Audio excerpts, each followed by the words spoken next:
Right, we're recording and we're off. Hello, this is another Scotty and Motty and Youngie, but obviously Motty's not here because he's a pain in the fucking ass and waste of time. But we've got someone far more educated, and Jay Motty doesn't have Man United branding on his wallpaper, but James Young does. How are we doing, James? You well? Yeah, not bad. Well, I think everyone's quite happy after last night, especially because I think there was a lot of people that were nervous, especially over the United game and how it was going to go. But I thought Solskjaer managed it pretty professionally, to be honest. Yeah, I was pretty nervous. I just didn't expect us to be able to go over to the San Siro and get 3 points. I think with Pogba on the fly over there and have him on the subs bench was a huge boost for United. I know a lot of people were making a lot of Cavani not being able to make the trip, and we'll get onto that later on. But it's so good to see Pogba back in the United shirt. I know he's been a bit marmite, hasn't it, for his time at Old Trafford. But last night and I think for this season, he's sort of shown a lot more of what he can do. And whilst a lot of the attention on our more successful period under Solskjaer has focused on Fernandes, I think Pogba's also come to the front, hasn't he? No, definitely. I mean, the criticisms of Pogba was that in big games he wasn't showing himself up properly and wasn't playing to his full potential. But I think everyone was criticising him because they knew he could play better. And I think he's showing this a lot more this season, especially when Solskjaer's used him. It looked like earlier on in the season after I think it was last season with the City game with the contract thing that went on. And it looked like then, right, this is probably not look like it's going to work out. There's loads of times when Pogba's been here, people have said, he's going to leave. There've been rumours about him joining Real Madrid, but I think he might stay put, to be honest with you. I'm not sure the price tag that United are asking for is going to be realistic in today's climate. So I think it's a good thing that Solskjaer's getting the best out of him because he's probably United's best player on his day. I mean, we've seen him before with France when he won that World Cup. And he came back to the team. He didn't feel like he was our player that was doing that. Whereas with other players in the England team and other players in other countries, you just thought they were representing United more. Like if Fernandes went and won a World Cup with Portugal, you feel like he was more your player. But with Pogba, there was always this sort of element of doubt as to whether he was actually committed. But recently, his attitude's been really good. You've got to praise him for that. Yeah, definitely. And I think it's when you look at United's dip in form post-Christmas, it tallies up very much with Pogba actually being missing from the United side, doesn't it? I don't think that's a surprise. Well, I think that the issue is McTominay and Fred together as a midfield. They both do good jobs and they're both good players in different ways, but it's just too defensive. It's too static. It needs someone else in there like a Pogba who can play those passes to Fernandes, can spread the ball out more to United's wingers. And I think that's the issue when United play Matic behind Fred and McTominay, together. There just isn't that creativity there. Yeah, it's not fluid football at all when we're looking to create chances. And I think one of the things that we're going to struggle towards the end of the season, if we've got any intention of winning the Europa League or the FA Cup game that we've got on at the weekend against Leicester, is that we need to be more consistent with our goal scoring. Obviously, Greenwood's gone on a bit of a barren spell. I do worry about Marcus Rashford and the pressure that we put on him for goals. Martial's having his worst season at Old Trafford, and Cavani's injury proven. So, what do you think? Do you think obviously we need to be looking at a striker in the summer, but do you think we've got enough in our arsenal to sort of score the goals to win trophies this year? It totally depends on injuries and form. We saw last season the issue with Igalo, the reason he came. United didn't really have many strikers with injuries. And I think the thing is with Rashford, it looks like he's still carrying that knock from before. So I think it could be good if he can have a break, which is why United have Cavani. And hopefully when he comes back from full fitness, United will be able to rotate more. There won't be that emphasis on Martial and Rashford to play together. I don't really like Rashford straight down the middle, to be honest with you. I think he's better out on the wing, to be honest with you. And Cavani up front, I think, is a better alternative to that. But I mean, this is the thing with Igalo. People criticised him when United signed him, but I thought actually in a lot of key games he was actually quite important. If you look at the City game, he held up the ball really well, scored against Lask. I think he got the same amount of goals as Falcao did at United, more than Alexis Sanchez did as well. And I think we need more players like that are committed to the club and want to play for the badge and are willing to give everything, which is the way it should be. Yeah, I'm not too sure scoring more goals than Alexis Sanchez is anything to write on. But you know what I mean? I mean, he was on whatever like stupid wages, and the hype around him was massive. And then Igalo came, and everyone was saying, "Whatever, what's he doing here?" And then he ended up being the better signing. Yeah, definitely. I mean, I was quite critical when we signed Cavani in the summer, just on the back of the Glazers and spending money, and we should be going out for the best of the best, and not as someone who's spent a season injured in France and now is without a club to sort of fill our number 9 slot in the summer. But do you think with Cavani being injured, and like I said, Rashford, I agree with you that he's better on the left-hand side cutting in than he is an out-and-out striker. That's got to be the prime focus in the summer in terms of reinvestment. I think so. I think the problem is with United, it's always an uphill battle with the Glazers and with Ed Woodward when managers ask for players. You've seen it with Mourinho, especially when he wanted Maguire, he wasn't giving him. When he wanted other players as well, it just wasn't available for him to sign for whatever reason. He did the opposite to what Solskjaer has done, which is basically threw his toys out the pram and said, "Look, I'm not having this. I'm not happy." But Solskjaer's kind of done the opposite thing, where he's tried to work more with Woodward, and that hasn't really worked either, because you look this summer when United was supposed to be signing all these players, Cavani and a couple of other players, it's not really going to cut it. It was the same in Solskjaer's first season when United needs to get rid of a lot of dead wood in that team, and Maguire, okay, good player, fair enough, Wan-Bissaka, and then Dan James isn't really a main player. That wasn't enough for what Solskjaer wanted, but he still managed to finish third that season and get to 3 semi-finals, which I think this season, if he improves on that, if he finishes second and wins a trophy, which he looked like he could do, I mean, the Europa League, the teams that are left in it, it's very much in United's favour. I mean, you look at some of the sides that have been knocked out, Spurs, Leicester, probably favourites for the tournament. I think United have probably a better chance than they did last season to win it. Right, I mean, and it's just come through now. Out of the teams that are actually in the pot, is there anyone in particular you'd like to see United play? Yeah, the side that knocked Spurs out, Dynamo Zagreb. Yeah, well, we've actually got Granada. It's the first quarter final. Yeah, it's a lovely part of Spain, isn't it? Well, that's a good draw, though, isn't it, for United? That's a good draw for United. It is. I mean, Granada. I mean, if you look in Andalusia, you've got Real Betis, you've got Sevilla. Those are the 2 main clubs, and then further down, you've got Granada, you've got Malaga, Cordoba. Not really very big. Cadiz, who are just about in Andalusia, they're in Primera this season for the first time in quite a few seasons. But Granada, yeah, the gorgeous stadium, this Estadio Nuevo Los Colmanes, great view of the Sierra Nevada mountains just behind you. It's really high above sea level. It's a great city. You've got the Alhambra. You've got a lot of nice bars there as well. And would have been a great trip that for United fans. But unfortunately, it's not going to happen. But yeah, I mean, United fans, this season, especially, this is why I like the Europa League, because I think the away trips are really good. If you look at Milan, that would have been brilliant. Granada as well would have been great. You play a lot more different sides that you wouldn't normally get in the Champions League. They're a bit more off the beaten track, but I think this is Granada's probably their biggest game in their history. They're not a side that are normally in Primera, Spain's top flight. Spent a lot of years in Segunda B at one point. They've kind of been a bit of a yo-yo side. If you go back to Tony Adams, historically, between Malaga and Granada, Malaga have always been the bigger club of the two. I mean, Malaga reached the quarterfinals of the Champions League in 2013. They've been in Primera probably longer than Granada have. They're in there for 10 straight seasons, actually, between 2008 and 2018. But Granada, they're a lot smaller club. So this is a massive, massive game for them. This is probably the biggest game in their history. Yeah, I mean, I put a post out earlier on regarding it from a fan's point of view, in that Europa League, as being a United fan growing up during the 90s and early 90s, I was quite fortunate to go to all the new camp, Bernabeu. I've been to the San Siro a few times, but that is the glory of the Europa League.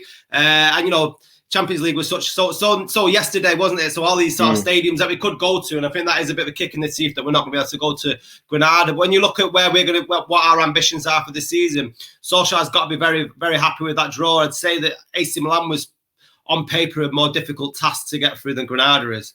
Yeah, I mean, they're a good team, though. I mean, this is it's similar to sort of Midtjylland in that aspect. United can't be caught out by this because that was their biggest game in their history. And we know what happened in that first leg away there. So United do have to be careful. They do play a nice style of football. At the start of last season, actually, they were actually they were top of La Liga for the first sort of 3 or 4 weeks and then dropped off a bit. But yeah, they've got a decent side. And I think United have to be careful in some ways. But this is a really good draw compared to someone like Roma, compared to some of the other sides that left in the competition. United have got a good draw. I wouldn't have liked to have played Arsenal, even though they're lower down in the table because of their recent form and because United recently haven't seemed to have showed up against them.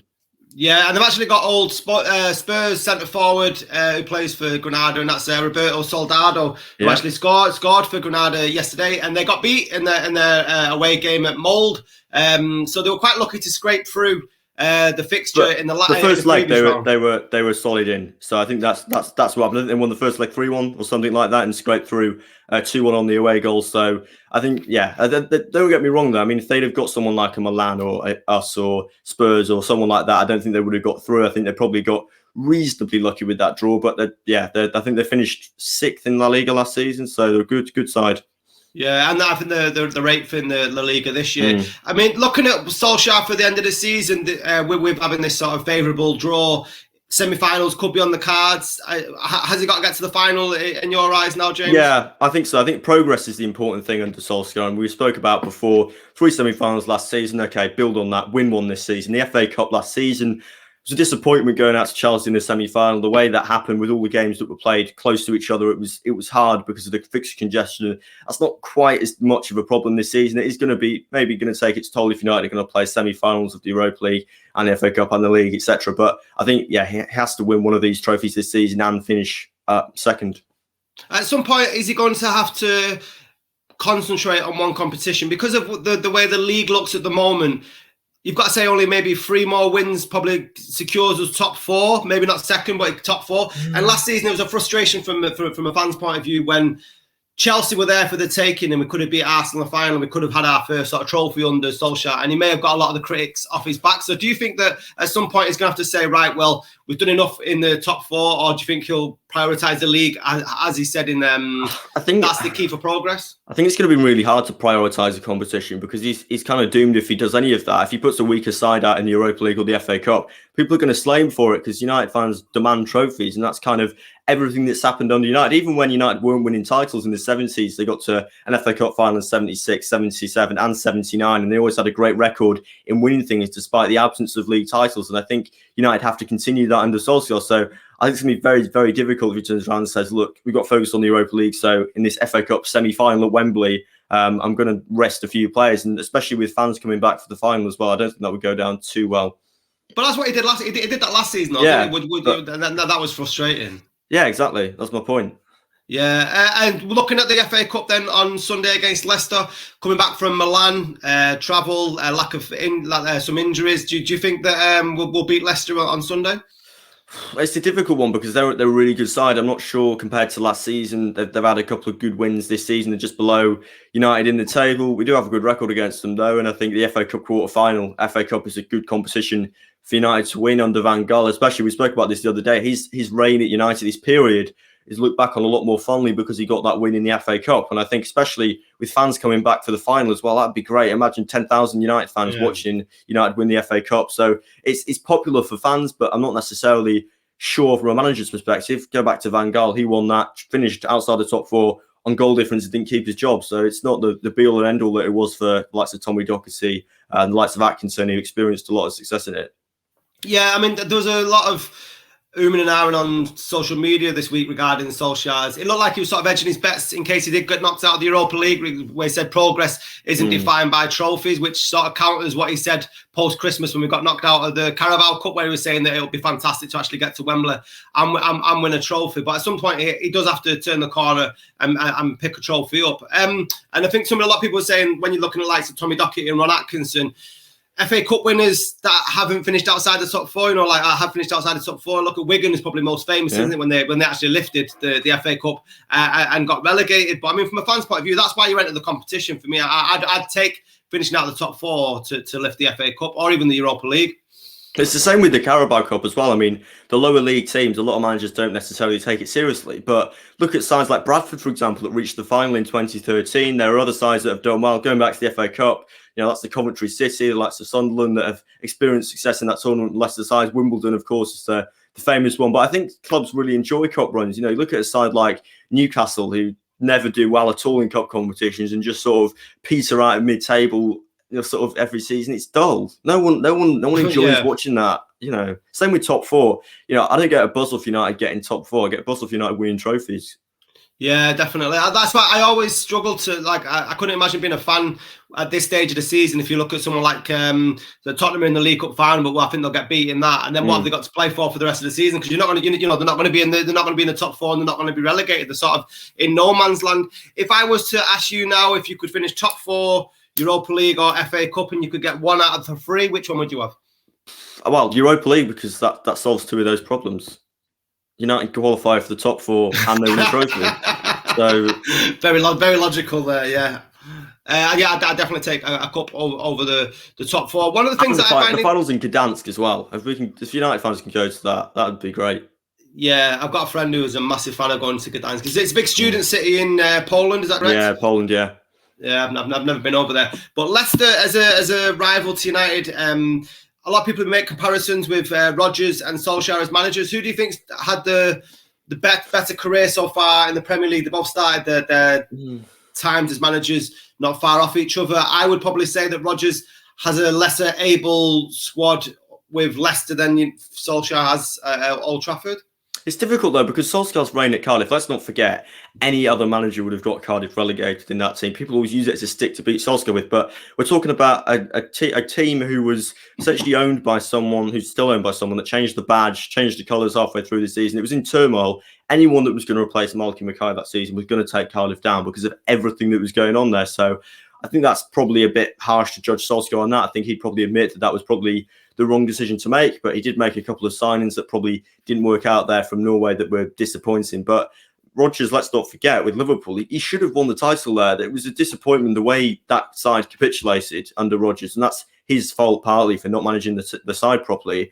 I think at Leicester he has done a good job. Don't forget he's qualified for the Europa League last season. I think he would have liked to have qualified for the top four. They were above United for a lot of last season, so I think that's probably a disappointment there. And I don't know with Rodgers, he's sort of like a Nearly man. He's sort of like an Emery or a Lopetegui. He's one of those types of managers that's really good for the sides just below the top four. You look at someone like a Lopetegui who's good at Sevilla, who when he went to Real Madrid, it collapsed completely because of the incident that happened with Spain, which meant that he got sacked from both jobs. And Emery as well was great at Sevilla, but then went to Arsenal. It didn't quite work out for him. So it's going to be interesting to see how his career develops. Went to Scotland, did very well with Celtic, but then came back. Hasn't won anything yet in the Premier League, but he was good at Swansea as well. He's got more experience under his belt. I think that's the important thing. Yeah, definitely. And Leicester are a really good. I think they've got a great starting 11. They probably haven't got the strength in depth. And I know they had a couple of injuries when they battered Sheffield United. Probably as expected with the news of Wilder getting sacked at Sheffield United. He wasn't expecting anything other than a Leicester win. But they were playing without. I think Maddison wasn't playing again at the weekend, and that he might be back for Sunday. No, they've got a really solid scouting network as well. I think that's the thing with Leicester that people forget. There's Kante, Vardy. They find these sort of rough gems that no one else seems to find that they sort of bring through. And even when they sell them, they sold Maguire for a lot of money and then brought in Soyuncu that not many people had heard of. He's also doing a really good job for them. So I think that has to be praised as well. A couple of other players that they've got on there. So Tielemans was a steal as well. He's a great player. Yeah, I mean, I've always said that about Leicester, even when under the Ranieri age, when they won the Premier League, that United should be getting their scouting team. Because when you look at the Harry Maguire cost us 80 million, they don't seem to have missed him in the slightest, do they? But you'd expect when a club like Old United take what's supposedly your best player, that there'd be an impact on the team. It doesn't seem to have that. I've had that effect at Leicester. No, it doesn't. And that's the thing. I think with Ranieri, they did an incredible job. People seem to forget the fact that they won the title the year after they almost relegated. And I think the groundwork was set with Nigel Pearson as well. Yeah. I think it's a strange club, Leicester, because it's similar to Watford in a way, who had some success in continually sacking managers. And I think this is something United can learn if they do want to change the manager, which I don't think they want to. But Watford always have a system in place that means whatever the manager is, he doesn't have full control over stuff. And there's always other things going on that means there's a lot more better continuity in place so they can still be consistent in sort of how they finish and persist well in the league. Yeah, definitely. Right, let's have a look at the rest of the so the rest of the draw is so if we go through and then the semi-final could be Ajax or Roma in the semis, which is not an easy game either way. It's not, but this isn't. I don't think Ajax are quite as good as they were in the Champions League a couple of seasons back. I think it's interesting if United get Ajax in the final, it'll kind of be they can't get Ajax in the final, the semi-final. It'll be a repeat of the sort of Jose Mourinho game in 2017 when United played Ajax in the final of the Europa League and won it. Semi-final, slightly different over two legs, but I think United should maybe fancy themselves against Ajax. It's going to be a tough game, but Roma as well, they're a good team too. But if United can get past them, then it's kind of good in a way, because the other semi-final is either going to be Dynamo Zagreb, Villarreal, Arsenal or Slavia Prague. So United have done a decent job there. Yeah, I mean, it could actually be a United-Arsenal final in Gdansk. I mean, I'd fancy our chances in that, given Arsenal's performance against Chelsea in the same competition. Was it last season? No, it was a couple of seasons ago in Baku, the football heartland that is Azerbaijan. But I think they probably got the easier of the draw with like Slavia Prague and then maybe Dynamo Zagreb or Villarreal afterwards. But yeah, it's looking quite rosy for Solskjaer and Manchester United, as we should get a semi-final in the Europa League and then maybe a final. And if we get to the final against Arsenal, I'm going to back us to win it. Score prediction for Sunday against Leicester, James? I think United will do reasonably well. I think it's going to be a tight game. I don't think it'll be quite as easy as some of the other games the United have had against Leicester. They're itching to win a trophy as well, don't forget, because Rodgers hasn't won anything yet with Leicester, and they were criticised actually for their performances in the Europa League when they went out to Slavia Prague. So I think that's going to be a tough game, but I think United should win. I think they have enough of themselves to see Leicester off, as we saw last season when it mattered, when it went down to the last game of the season to get that European spot. So I think it might go to extra time, but I think United should fancy themselves. I'm going to say 2-1. 2-1. I'm going for a 2-0 Man United win, and just the idea of being able to go back to Wembley this summer would be, imagine that within a week you'd be able to go to Wembley and then maybe Gdansk afterwards. It'd be impossible. It'd be impossible to get tickets though, wouldn't it, for that? 10,000 fans. I mean, I put this out on social media. It isn't about getting in the ground. It's just been about outside. But some of it's going to be corporate as well, and I can guarantee like half of it will be like exec box holders or Club Wembley or whatever, because they're the ones with the most money that are going to be pissed off. Yeah, I agree with you. I might be able to try and tap some of them up, hopefully. But I've been Scotty. That's been James Young. What score do you think it will be against Leicester? If you want to subscribe, follow, tell your mates. We will be back on Sunday to do a post-match pint and the Leicester game. And then hopefully Jay Motty will be joining us soon. Catch you later.